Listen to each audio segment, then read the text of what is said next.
Welcome to I'm the Care Storm, where care leaders are given a voice for the industry. And what Chris and I will be doing is we're talking to a variety of inspirational care leaders who are working in the field at the moment. And this is an opportunity for you to hear their story, the good, the bad, and the inspiring about everything that's going on. And through the next hour or just under maybe, what you'll hear is an open conversation from somebody that we know is going to really fill you with much inspiration leading forward. So over to you, Chris, to introduce Shelley. Exactly. And we're doing this because care can be hard, shifts run long, and storms do hit fast. So this is the calm eye in the middle of the storm. So we have Shelly Stephens here today, who's going to be sharing her wisdom for us. Shelley believes that care is a bond and not just a service. It's all about showing up on the best of days as well as the worst of days, that consistent care with warmth and respect. Shelley grew Radfield Home Care in Derby and now runs her own day service. She sits on the Derby Care Association board, speaking up for providers and volunteers with Re-engage to ease loneliness, all whilst being a mum to two sons. And she strives for everyone to feel valued in care. So welcome, Shelley, to Eye of the Care Store. Thank you for having me. Welcome. Thank you very much. Thank you very much, Chris. So we'll get straight to the point now, Shelley, is what got you into care leadership, and did somebody inspire you, or talk us through that journey from where you started to how you got into where you are now as a care leader? Oh gosh, where I started many years ago, when I was a lot younger, and saw for myself the change that people made when doing a care role. So I started off as a healthcare assistant, as I say, when I was a lot younger.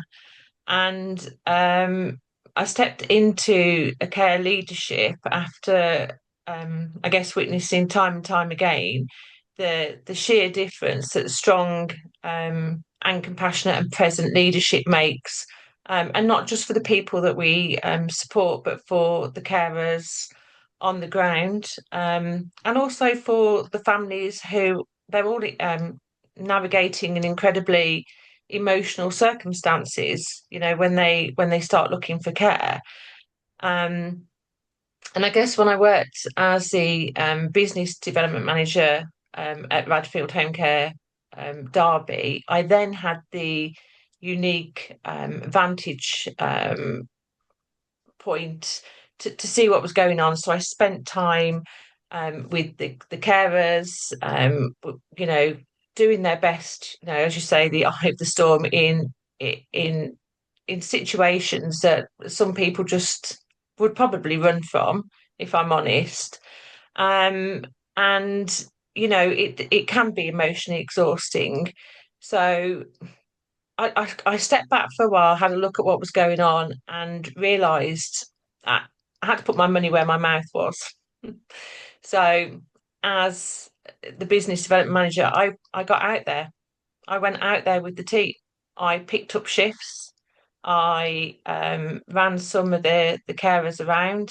I did everything from what the carers were doing to the care coordinator to the care manager to the business development manager. That's the only way you can really give good leadership, is to be out there and saying, well, I've done it. I know what you're going through, and then you can support the team. You can't support them if you're not out there doing it yourself, or if you're not willing to get out there and do it yourself. Um, and I realise that good care does rely on, good leadership. And I don't mean leadership in the corporate sense. I mean, leadership it's human. It's got to be fair. You've got to be empathetic, and you've got to be consistent. Um, I want I wanted when I was at Radfield to create spaces where the carers felt safe, where they knew they could come to me, where they felt valued, respected, protected, and trusted to do their job. So, not micromanaging, trusting them to go out there and do what it is you've been asking them to do. And that's something that I've taken forward into Derby Day Services, is to make the team, feel exactly the same way. Um, and some of the team that left Bradfield, not due to me leaving, but they've since moved on. They've come back to me to say, can we come and work with you again? Which I think is just brilliant. Yeah. Oh, that's really interesting. And so hearing that, then there's obviously been a specific philosophy that underpins that one that's coming like the empathy, creating safe environments. So that sort of strikes me as a really sort of compassionate leadership approach. How did you happen upon that? I'm just going to pull on the thread about did have you seen that role model somewhere else? Did you just Yeah. intuitively feel as No, if this was the right Stacey. thing to do? No, Stacey. Yeah. Okay. Stacey, we joke, and we always joke. When I first met her, she scared the life out of me. Her bag was on my desk, and I remember thinking, "And who are you?" And then she showed me that, you can be fair, but you can be everything that I've just explained and be a good leader, Um, and whilst I was working with her on one particular task, we saw somebody that wasn't good, that wasn't doing what they should be doing. And I think when you've seen how people do it wrong, you know how to then go and do it the right way, because you learn from people doing it wrong, and you just say, well, I'm never going to do that. I'm never going to do that. So Stacey, actually, yeah, I look up to that woman an awful lot. Yeah. Oh, fantastic. And by the sounds of things, it'll be interesting. I know we'll probably come to this as we go through, but it looks like you'll probably have team members who, if we speak to them in years to come, they'll be saying exactly the same. I hope so, Same Claire. thing to you. So over to you, Chris. And is there a part of your role, Shelley, that demands you to be superhuman and punishes you if you're not? Goodness me. Yeah. I think you've got to be able to take it all on your shoulders, and not show that, when you go out to meet families, especially for the day service. I always go and meet people, before they come to the day service, so I can get an understanding of what's going on. And you've got to go in there, and you've got to put your game face on. You're seeing people that are at breaking point. They need a day where they're not the main carer for their husband or wife or their mum or their dad. And you've got to go in and sort of, be almost a stiff upper lip, English stiff upper lip, go in. Um, and, sometimes when people pass away, again, no family wants a care professional or anybody from a care company in their house wailing. You've got to go in, and you've got to be this, I'm going to get this done. I'm going to help you. What can I do to help you? And only when you leave and you're back in your car or back in your home can you then let all of those emotions out, and, you know, and cry. You just can't seem to be doing it. It's not what people need. They need us to be their shoulders. They need us to carry the weight of what they're going through for them. And that's what we do. It's what everybody Yeah. in care does. And there's a lot of resiliency that you've got to build for yourself Yeah. and for your team in that. Yeah. So what about for you with your team?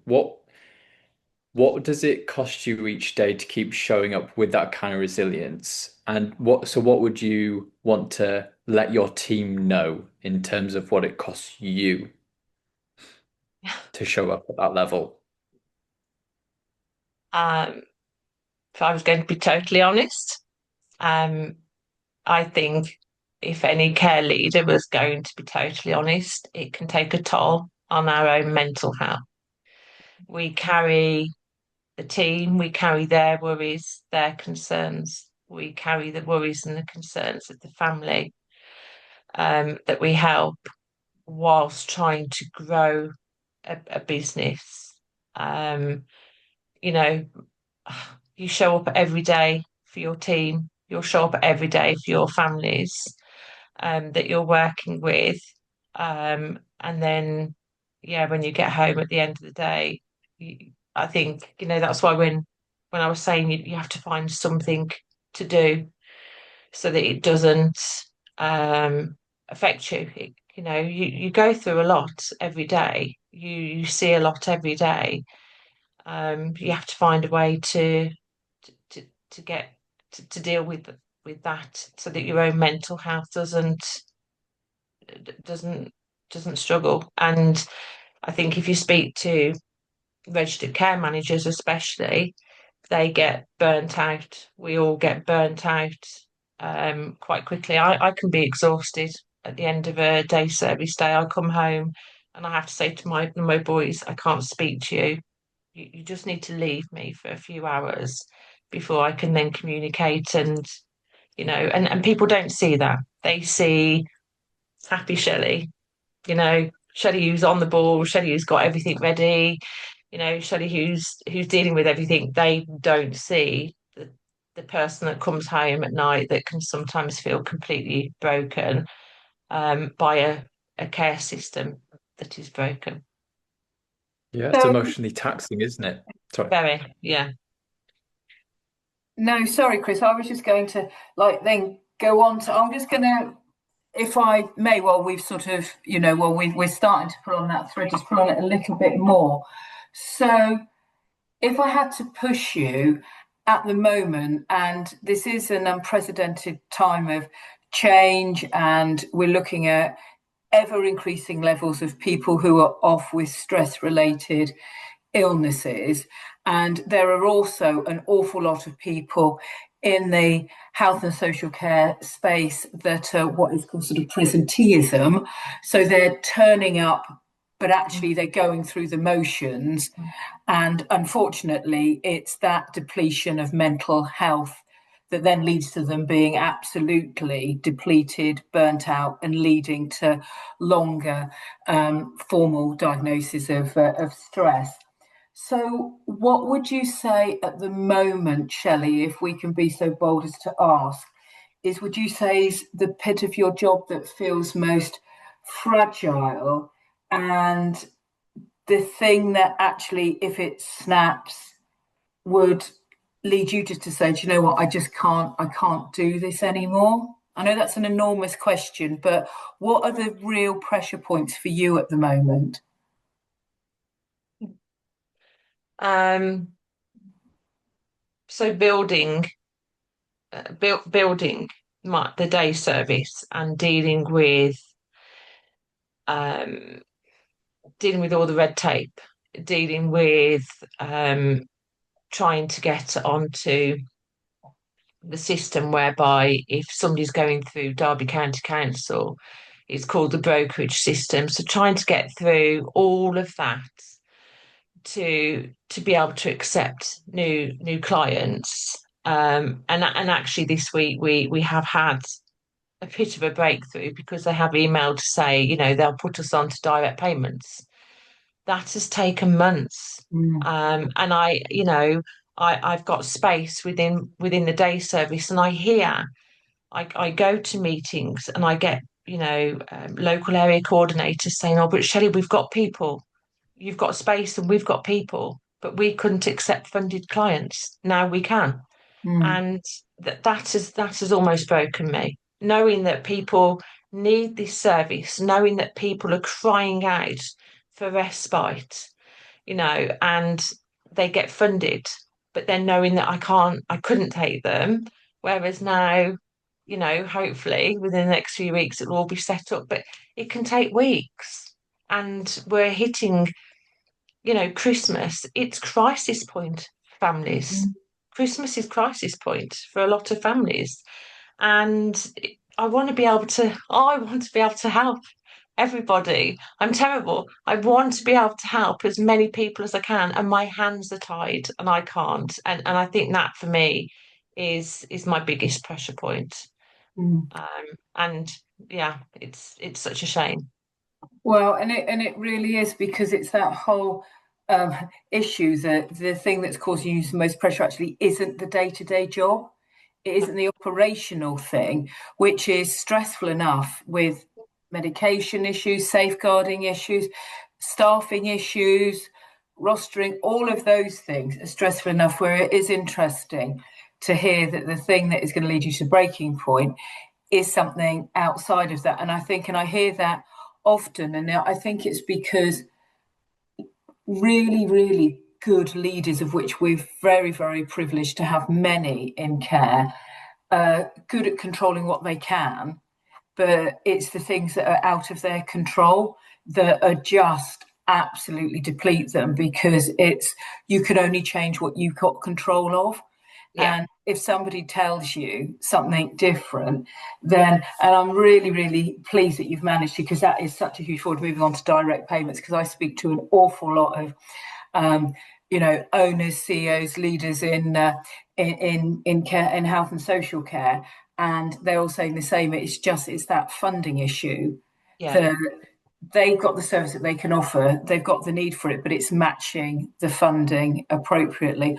So I'm really, really pleased to hear that. But moving then, shining the light then a little bit then back on the operational side, because I don't want to, sorry to continue That's to okay. highlight this, but this is such an important area when it comes to leadership. I'm absolutely sure there are things that are operational that cause you headaches and cause you stress. So, when do you feel like a leader, and when do you feel like a firefighter? Because when Chris and I are moving and talking to people, we're hearing a lot of people that are saying, we're firefighting here, we're just going in and firefighting, we're running Yeah. to stand still. So, could you give us some scenarios where you actually feel that you are a leader, and others where you feel that you just have to adopt that firefighting mode? Yeah, so I'm going to flip back to my time at Radfield Home Care. And when I was there, I, I loved my job as being business development manager. I had a very good operations director, Neil, who supported me. Um, Radfield is a franchise. We were owned by Radfield, but let me be a leader and do what I had to do. And then we lost our care manager, and um, then I just felt like I was swimming in the dark. I had your care manager is your right hand person, is the person that you rely on. They oversee everything, and they make sure that all the systems are correct and every box is ticked for the CQC. And as much as I know all about that, a registered care manager, they always know more. They know everything. And when we lost that registered care manager through illness, and she had to leave, it was daily firefighting. I would be up at 5 o'clock in the morning, dealing with staff ringing in. They were sick, having to go on the rota before I'd even got into the office. So I had the system at home. I'd have to log on, see who I could move around. I was changing people around. I was ringing carers at 6 a.m. To try and get them to cover shifts. I was then rotoring, I was in the office from about 7, 8 a.m. every day. I was probably not leaving till 9. I was then coming home and continuing my work.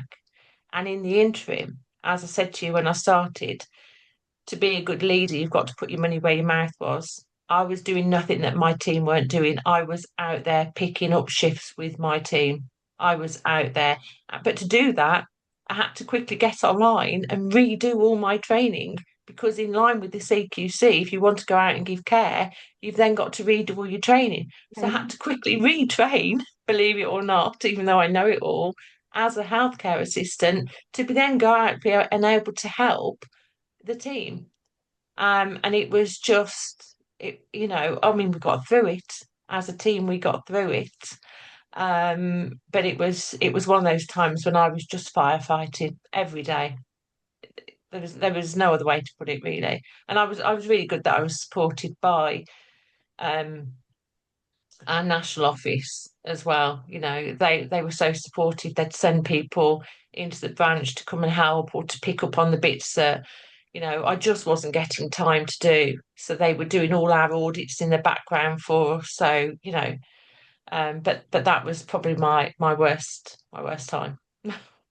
Oh, and I'm really glad that you had support through that because it has the whole thing about firefighting. It's got to be temporary, and we all go through bits where it's got to be temporary, whereas Yeah, it can't go on because for two reasons. Otherwise, all the other bits and pieces they're not going on. So what you continue, you're putting out fires everywhere, and because while you're putting out a fire there, there's a little spark over there because you've yeah, taken your eye off that, and ultimately, whilst I completely agree with you that everybody needs to roll up their sleeves and get involved when they do.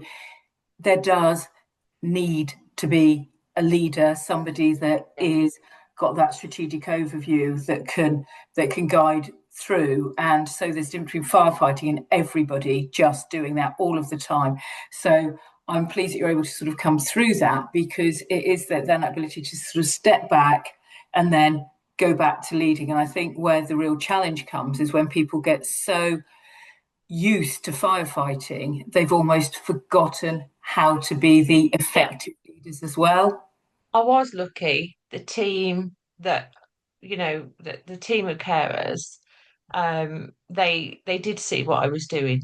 And then some of them would have a quick look at the rota and they'd be like, we're going to take that shift. We know that you've put in for it, but let us take that shift because we're aware that you've got your own. I was still trying to develop the business. So I was lucky in the fact that, the whole team, everybody pulled together. And I suppose one of my proudest moments was when they presented me with some flowers when we got a new care manager. They presented me with flowers and a day out. I think it was a spa day or something, and a little plaque just to say, you're not just a boss, you're a leader, and you're a good leader. And it was one of my proudest moments at Radfield to have the team come to me and say, we appreciate you pulled us through and thank you. It meant a lot. Wonderful, I, fantastic. I think, especially with them seeing you, I think a big part of what I'm hearing is being in the trenches with them Yeah, is going to be so appreciated right there, and being side by side, shoulder to shoulder, that yeah, they really saw that and felt that, and yeah, that's it's a game changer for them, and they'll feel so appreciated. Yeah. yeah, yeah, And as a leader, I think it'll level the playing field. It's not, it takes out the hierarchical side. There's no, I bet for the type of leader that you are, that there's a lot of like open communication yes. that perhaps, I used to have team meetings, and every now and then I'd open the team meeting up to the team. So instead of me sort of sat there sharing all the news, I would ask them, you tell me what's going on. You're the ones that are out there. You're the ones that are out on the road day to day. You tell me. This is your time to tell me, what's going right, what's going wrong. And that makes them just feel so appreciated and so trusted to have those voices. I don't think you can lead if you're not going to listen to your team. You can't. You need to be able to, and I mean really listen as well. Mm. Yeah, the whole thing about genuine listening is Yeah, absolutely, because that's the only way you can really understand where your team is. And then looping back to your very first answer, when you said about creating that safe environment where people feel that they can come to you, that's the kind of that's how you create that yeah. environment by having that, openness to say, well, what do you think? This is our team, it's not mine. Over to you again, Chris. Well, the next question really centers on what you just said there, really, because I'd love to know how you really overcame that. If the care managers they left and you said you felt like you're swimming in the dark, and you've got this situation, you're in the trenches, with all the frontline staff, and you're doing this, you're doing that, and you go into home at 9 p.m. and then you're continuing the day. But you said you did get through it. So the next question is about how did you get through it? Was it from having a new hire? Was it through a new strategy that you had? Um, a, a different decision that you made? What turned it around for you? A few things was one was being honest with my operations director, Neil. And I think sometimes, we like to take it on our own shoulders and we don't like to sort of say, oh, I need help. And it was being able to go to him and saying, I I can't, when you're at breaking points. And they were very, very good. They sent people up to come and support and to come and help. And it took some of that pressure off me. So basically what he said was, okay, just leave those little bits, put them on hold. Don't worry about them for now. We've got you. And just deal with what you can on a daily basis. And then, there was a couple of the team that had been there a long time. So I said to them, well, could you help me with the rotors? I'll be there with you, but could you come in and just give me a few hours where I take you off shift, and could you come in and help? And that's what they did. And then we did hire, which was such a relief. But it was literally being able to. I think it takes a very strong person to ask for help. And it's took me years to realise that. That you're not strong to take it all on your own shoulders and just drown. You've got to be quite strong and go, do you know what? I can't do this anymore on my own and I need help. And that's what I did. And that's what got me through it. Yeah. But the team never saw that. So they never saw that bit of me being like, I just can't anymore. Um, I remember one particular day where someone just didn't show up on shift. They just, I can't remember now, but didn't think to ring to say that she was sick, and we didn't find out until part way through, which is a whole safeguarding issue. And I remember having an absolute panic attack about it. How am I going to get through? Um, and one of the girls in the office was like, right, let's do this together, and we did it together. And that's what you've got to do. Is just be able to accept that help, and you do get through it. Thankfully, it wasn't Yeah, long term. I think I'd have gone yeah. grey if it had been long term. I think it's been a theme with what me and Claire have heard of care leadership feeling. It can be isolating. It can feel Yes. like when it's leader, and you've got to pick it up as the leader, the being on your own, right? Yeah. And it can feel like that a lot, but really having that support and that team binding bond together and asking for that support was helped the team Yeah. ultimately, and that's what pushed it all forward. Yeah. Yeah. I mean, currently, it's when you're building something, there's no one to go to. So now I still go to Stacey, and she's extremely busy, but I'll message her to say, hey, I'm just this is what's going on at the moment, and she'll message me back to say, I recommend this or this. I think everybody needs somebody that you can turn to. Otherwise, you can't fill someone else's cup if you can't fill your own. You just can't. You've got to. Everyone's got to have someone that they can go to, and hopefully somebody that understands the care sector and what it's about. Yeah, yeah. And for our listeners, when you're saying Stacey, this is Stacey Shepherd, who was Sorry, yes, previously on. yes. Yes, I Dom. Yes. yes, Cool. alumni of So this parish. Yeah. yeah. So let's say you had, because this next question, I want to ask you about if you had 3 spare hours, what would you do with that time? You sort of answered that in the context of this scenario that you mentioned there, and you'd go to rotas and things like that you'd be working on. What about now, today, based on where your organization is at the minute in its development and what you're focusing on now? If you had 3 spare hours, what would you be focusing on? Well, first of all, I'd like 3 spare hours. Um, 3 spare hours.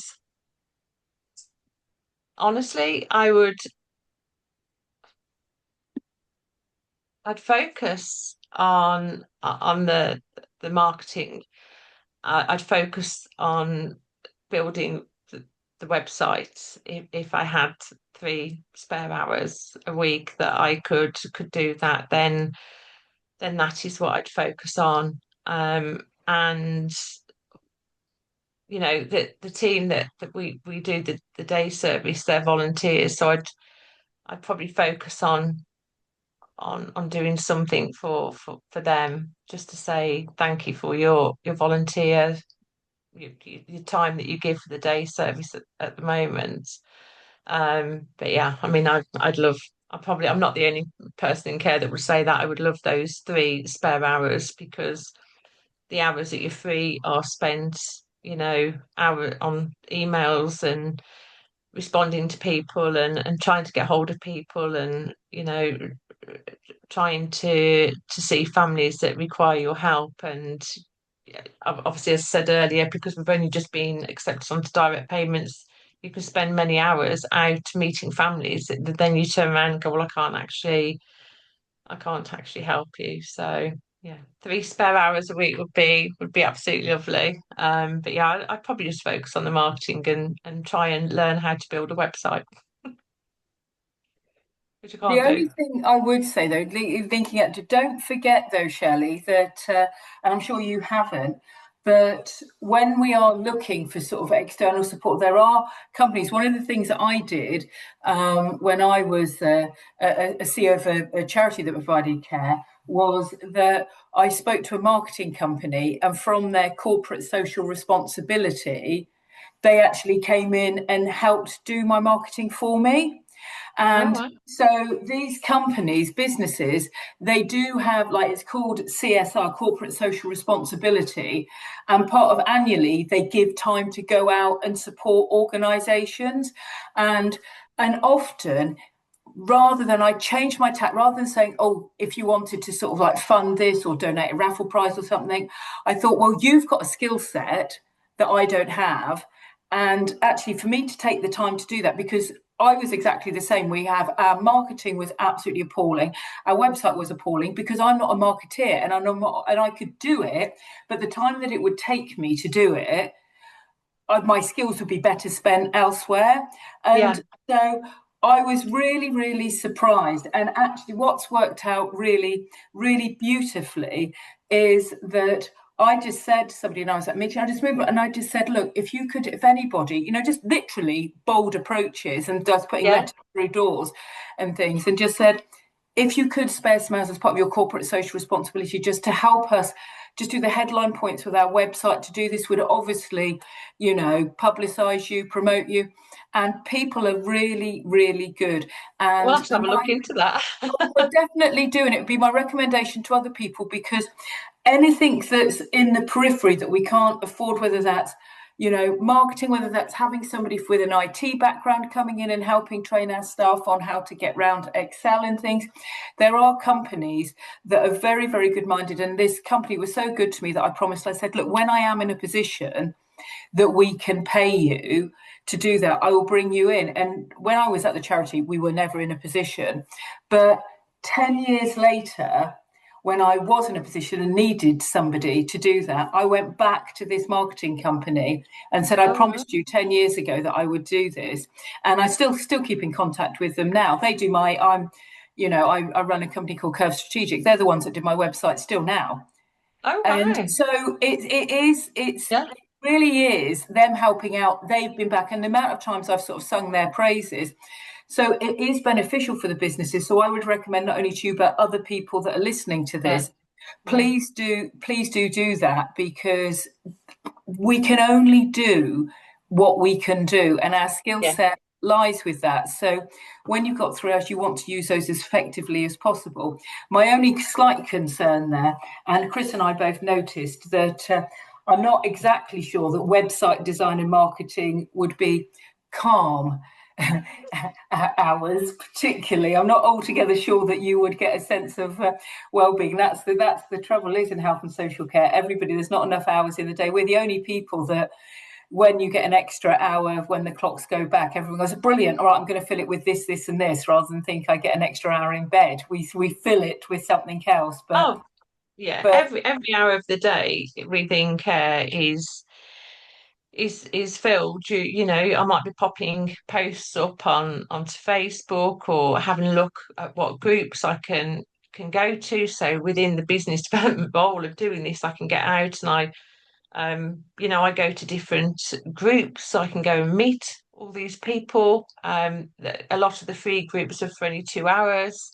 So I tend to pack up a lot of my time going out to volunteer groups to go and meet people, or volunteering to help people, to tell them about what we do. So yeah, those 3 calm hours. I'm not the only one that will say we don't really get that. Nice in theory, but so then, leading on from that, it's absolutely essential when you are out doing these things, because I'm not going to challenge you and say you ought to, because I know it's futile, because you are where you are. But it does. But we've heard an awful lot throughout about the importance of your team, and growing that team and nurturing that team. And what would be really interesting to this, like, could you share your, like, rather than recruitment strategy, could you share your retention strategy with us? Because from what we've heard today, it sounds like you've got a strong and loyal team that have been with you, I don't know, but I'm hearing like for some time, to develop that bond that you have together. So could you share your retention strategy with us, please? there's no strategy. I'm just me, and I'm honest with my team. Um, you know, I value their input. I ask them for their ideas, especially with the day service.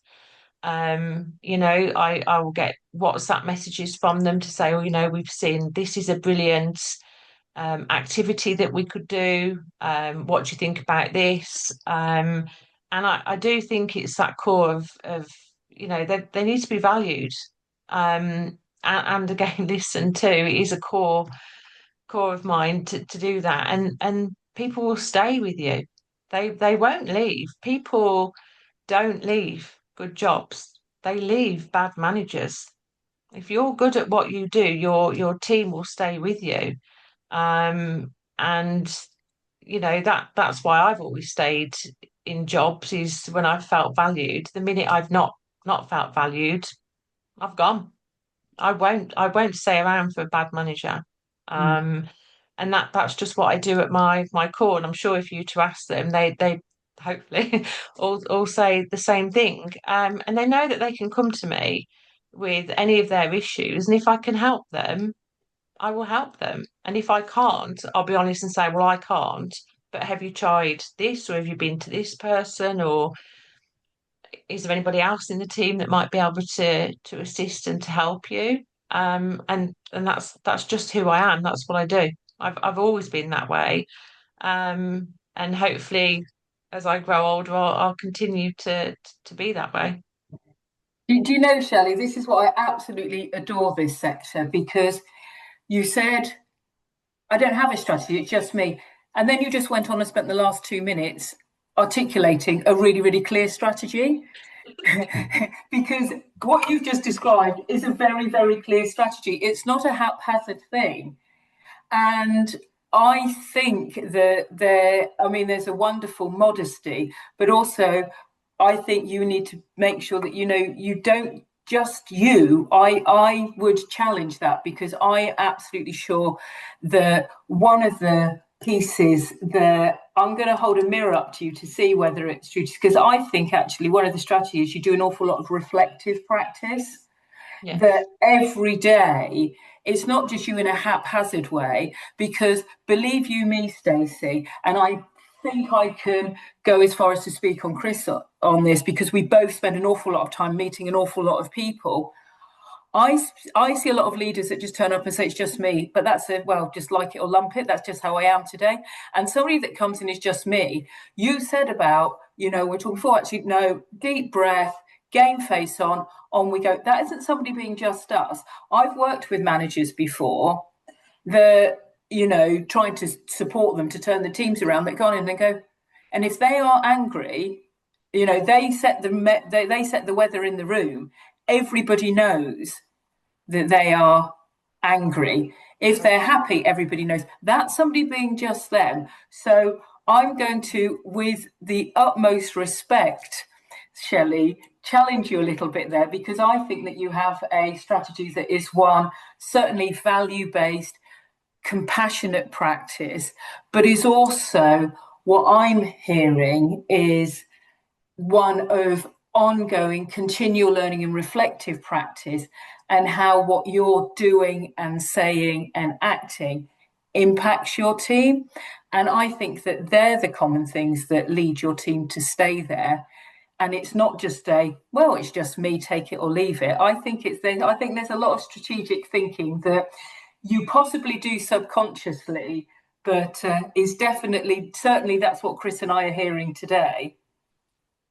Okay. Yeah, it's how you do the little things is how you do the big things, right? And you said that you get in the trenches, doing the shift, picking up the shifts with them, especially during that time when it was perhaps a bit more firefighting when the care manager left at that moment. And it's like Claire said, it's those little conversations that stack up and add up as appreciation. Even the unspoken rules of just being there when something's hit the fan and you need them just having you there instead of elsewhere in an office. Yeah. Just your presence alone at the time when those things comes around is really seen. And you mentioned there that people leave if they have bad managers, which I think is so true, because I think one myth uh, is that often carers might leave because they aren't paid. Often is the case that they're on low pay, but there are places out there that have lower pay and their staff stay for a really long time and they signed up to it in the first place, Yeah. right? So, it's that value based how they feel appreciated, which you have in your innate character in knowing how to serve and meet people where they're at to make them feel that value, because from a very human way, and that's felt. And that is not something that someone can feel from a paycheck.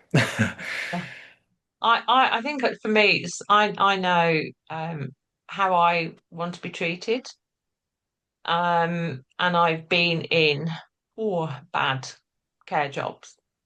And so taking on, you draw from that experience, and then you just know, that's never going to be me. I'm not that person. Um, some people might say you're a bit too soft or a bit too nice, but I don't see it that way. I just draw on those bad experiences and go, I'm never going to do that. That's never going to be me. I'm always going to be someone that's got an open door policy, and come and talk to me. And if you need to criticize me, then fair play. If I've done something wrong, then let me know, because we can't grow if we're not all perfect. We're all going to make mistakes, but you've got to be willing to have that constructive criticism. I don't mean somebody coming in and being horrible to you, but you've got to be able to take that and grow from that.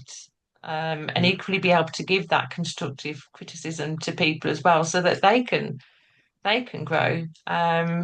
Because we're all here to make a better care sector. And we all need to pull together, and we all need to do it together. From leadership roles to the healthcare assistants, we're all in this together. Yeah. I think that perspective of growth is really important, especially with like so many changes going on. You've got to have that flexibility of Yeah. leaders and filters to teams. Yeah, absolutely. So one more question before we wrap up here, Shelley, is what continues to motivate you? Oh, okay. So I'm going to draw on yesterday.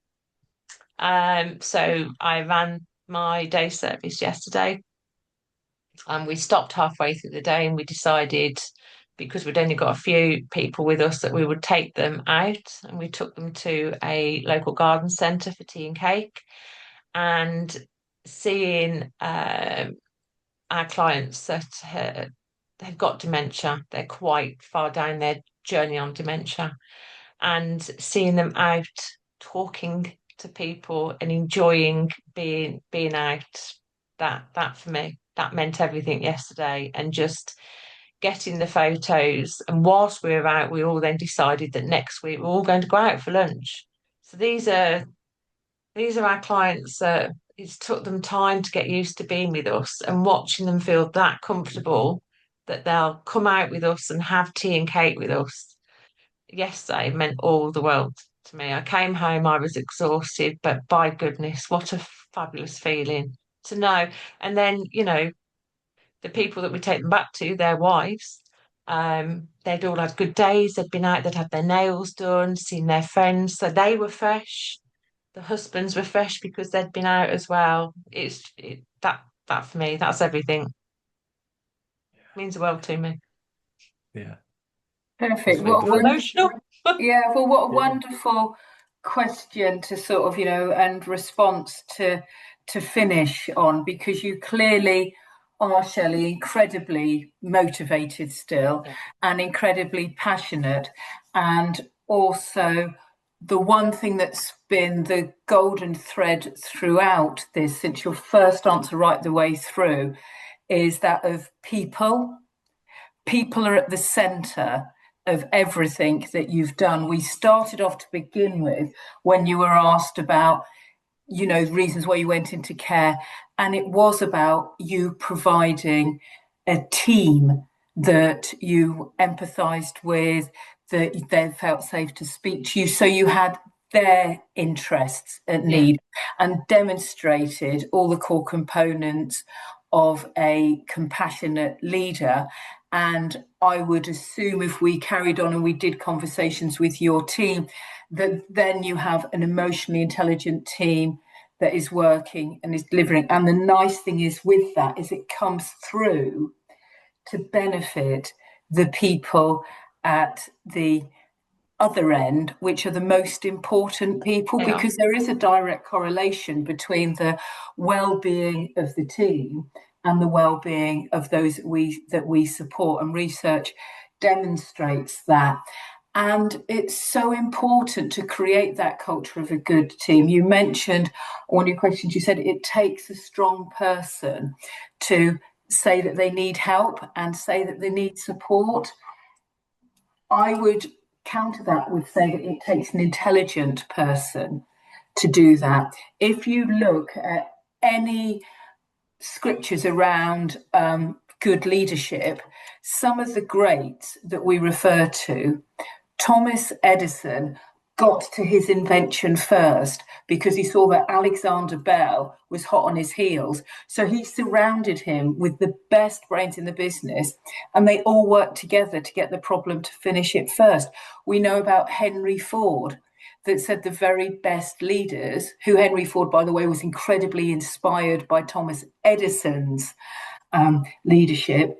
He surrounded himself with the right people. So it's not, you have to be strong, but also it's not a weakness, it's an intelligence, because you can't do everything as a leader, and nor should you be able to. There's a strength in a leader that you've demonstrated to actually ask your team because that will make them more resilient, because they'll think, actually, no, I feel comfortable here. I feel strong enough to be able to say, and that will mean that you won't get so much resistance moving forward because you've asked what their views are in the team Yeah. meetings. You said in your team meetings that you moved forward. And it's interesting that Jacinda Ardern, who was the Prime Minister of New Zealand during COVID, she received an awful lot of criticism when she first went into uh, her position that, oh, she's too compassionate. And she pushed back and said, no, I think that you can be compassionate as well as assertive. And her legacy of how she supported her country through COVID and the outcomes of that have demonstrated that it was really, really effective. Yeah. And finishing then with your quote, which I love, and it's really nice because I used this the other day when I was doing a very highbrow neurological presentation about the importance of trauma-informed leadership, actually. And the one thing is that I said I always like to finish with a highbrow quote, and I put a picture up of High School Musical, and the quote, "We're all in this together," because ultimately we We are. are. Yeah. We are. And that is whether you are at any point, whether you are somebody that's working in the organization, whether you are a family of somebody who is supported by the organization, or most importantly, at the heart of that, whether you are the individual being supported. So thank you so much, Shelley, for Thank you sharing for having your me. time. I'm going to hand back over to Chris now for the final words. But sincere thanks. We've thoroughly enjoyed speaking with you. Thank you for having me, Yeah, Claire. you've been absolutely epic, Shelley, and thank you for sharing your thorough wisdom. We really do appreciate it. To continue this on, what we'd really love to wrap up is I know you've got someone in mind I have. for to bring on, perhaps invite on to the next Eye of the Care Storm episode. So if it's all right with you, would you like to do a introduce who they would be and why you're inspired by them and what? Uh, yes, certainly. So I've actually I'm going to nominate Melanie Weatherly, MBE. Um, I met Melanie last year at a conference, and they were just building the Derby Care Association, and I happened to have a conversation about, what I thought of care. And from that, she interviewed me and she placed me, forward to go on the board. Um, she's done so much. I honestly, this woman she's amazing in what she does. She co-founded Walnut Care, and she has, as I said, received an MBE for her services, to social care. So, if there was someone that I think everybody that listens to this would love to hear from, it's got to be Melanie with all her years of wisdom. And I saw her at a conference this week, and she was talking then. Just fantastic. Definitely, definitely somebody worth having on your tour. Wonderful. What a great introduction. So, Melanie, we're looking forward to speaking to you soon. So, we'll be in contact with you, Melanie, if you're watching right now. And for our viewers, we are looking forward to bringing that together. But for today, thank you so much, Shelley. It's been a wonderful conversation. We've brought so much value to our industry today. So, thank you so much for coming along. That's all right. Thank you for having me.